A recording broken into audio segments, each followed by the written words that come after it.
Hai, assalamualaikum warahmatullahi wabarakatuh. Oke, jadi hari ini aku mau mempresentasikan tentang jawaban dari kuis POD dan serta ingin mempresentasikan refleksi diri aku setelah mendapatkan pelajaran pendidikan orang dewasa di semester 3 ini. And next. Oke, yang pertama kita akan bahas tentang tujuan dari evaluasi pendidikan orang dewasa sendiri. Itu ada beberapa. Yang pertama, itu dapat digunakan untuk menilai latar belakang serta pengetahuan yang dimiliki oleh peserta didik sehingga dapat menentukan kebutuhan dari belajarnya. Yang kedua, itu bisa membandingkan kinerja pembelajar pada akhir program. Serta yang ketiga, itu mengetahui keefektifan dari bahan ajar, modul serta kegiatan yang berlangsung. Yang keempat, dapat memantau perkembangan dan sikap siswa atau peserta secara berkelanjut. Dan yang kelima, dapat membantu peserta mengambil keputusan dari hal yang akan mereka jalani. Keenam, melihat keefektifan dari program yang terlaksana. Dan yang terakhir adalah untuk mengetahui sejauh mana kepuasan dari peserta itu sendiri. Gitu. Oke, selanjutnya adalah tentang kenapa sih evaluasi itu menjadi suatu kebutuhan di PUI sendiri. Itu karena evaluasi sebagai satu hal yang dibutuhkan untuk meningkatkan kualitas dan membawa peningkatan dari kemajuan satu program. Serta kita dapat mengetahui dari peserta sendiri apakah suatu program itu dapat membantu mereka untuk menentukan pilihan apa aja yang akan dilaksanakan. Sehingga mulai dari sebelum menerima materi, saat menerima materi, juga setelah menerima materi kita dapat tahu apa aja yang mereka dapatkan dan hal selanjutnya apa aja yang akan mereka pilih untuk kedepannya, seperti itu.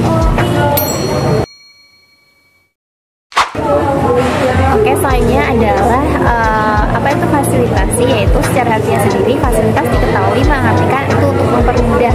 Dengan kata lain, fasilitasi sendiri adalah suatu pengembangan dari keterampilan atau metode yang dilakukan semaksimal mungkin dan sebaik mungkin yang dilakukan oleh seorang fasilitator guna untuk membantu serta memecahkan masalah oleh dari klien yang mereka miliki sendiri.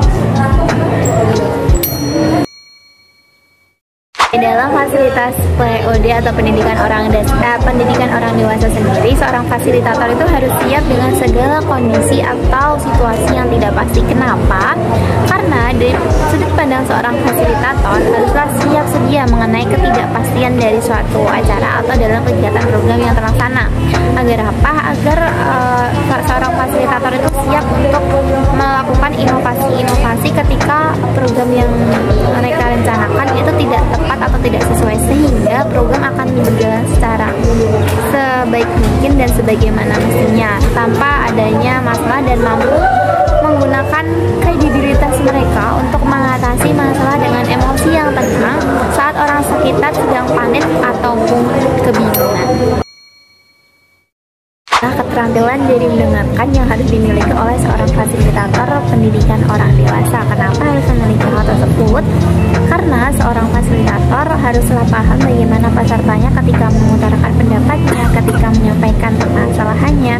Maka seorang fasilitator haruslah mendengarkan dengan seksama, menjadi sosok sebagai pendengar yang baik, memperlihatkan sehingga peserta itu dapat memperlihatkan masalahnya untuk membentuk sebagai fasilitator itu tidak terlalu serius dan lebih lucu atau lebih terbuka serta akrab dengan peserta sendiri. Sebagaimana contohnya seperti seorang murid yang memiliki masalah tentang dia tidak fokus di kelas, alasan dia nilainya turun dan lain sebagainya, dia mengutarakan pendapatnya kepada sang fasilitator yaitu di kelas itu guru, maka guru harus mendengarkannya dengan baik, dengan seksama apa saja masalahnya dan solusi apa yang tepat untuk diberikan ke peserta atau murid tersebut.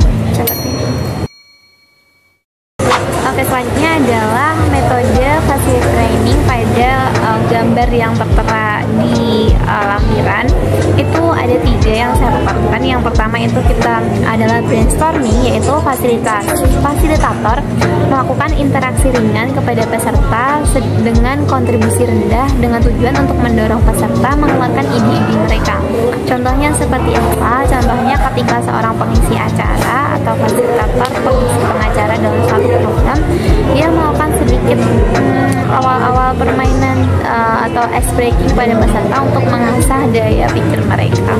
Yang kedua itu tuh ada tentang diskusi, yaitu interaksi antara sedang ke tinggi yang dilakukan oleh seorang fasilitator, di mana untuk meminta pendapat dari peserta, mengontrol dari jalannya acara, kondisi memancing peserta yang telah banyak diskusi. Contohnya bagaimana? Seperti seorang pengajar atau seorang guru pada kelas, di mana ketika beliau mengajar, beliau akan tanya langsung kepada muridnya. Mungkin apakah ada yang ditanyakan, lalu silakan berikan pendapat kalian mengenai definisi dari lain sebagainya dan lain sebagainya, seperti itu. Sehingga sang murid pun menanggapi dan murid lainnya memberikan tanggapan mereka. Dan yang ketiga adalah teaching atau pengajaran, di mana proses interaksi sedang menuju ke tinggi dengan memberikan pengalaman belajar yang terstruktur serta membimbing peserta untuk mencapai tujuan belajar mereka. Contohnya adalah seperti mungkin seorang guru les private yang mengajar muridnya untuk pembelajaran lebih lanjut lagi. Seperti itu. Penyelesaian masalah dalam pendidikan orang dewasa. Yang pertama ada debat peran, di mana fasilitator menyiapkan studi kasus dan pesertanya itu sebagai diberikan peran tersendiri masing-masing, sehingga kita dapat mengetahui debat dari pemikiran dari setiap sudut pandang. Seperti contoh menanggapi isu ibu kota baru, peserta diharuskan bermain peran seperti sebagai masyarakat biasa, sebagai pejabat negara, serta sebagai pengamat. Maka kita dapat mengetahui dari sudut pandang ketiga itu tuh bagaimana.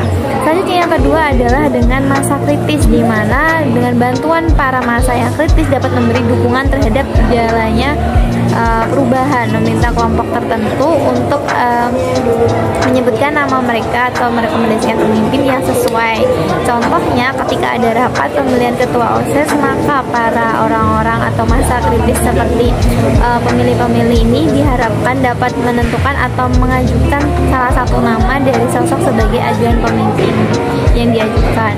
Yang ketiga adalah transportasi, itu penyelesaian masalah menggunakan Intel, HP, Volvo, in Malaysia, Amerika Serikat, di Jepang. Nah, berguna untuk meninggalkan cara tradisional ke cara yang lebih modern. Sebagaimana contoh, seorang Intel yang berada di Surabaya memanfaatkan HP seperti helikopter ataupun transportasi seperti helikopter untuk membantu mengerjakan tugasnya dan kemudian dilaporkan ke atasan. Selanjutnya adalah presenting, yaitu interaksi yang rendah.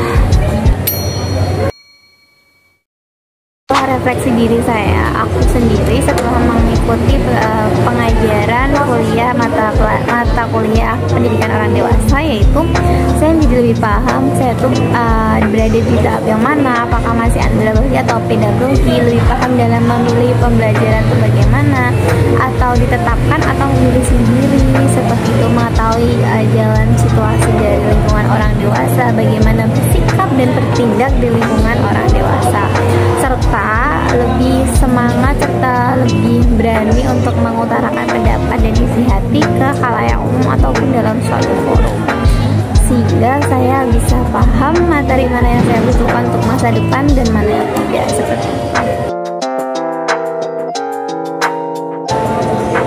Oke, mungkin itu aja pemaparan dari jawaban kuis aku sendiri serta refleksi diri selama aku ngikutin perkuliahan mata kuliah pendidikan orang dewasa.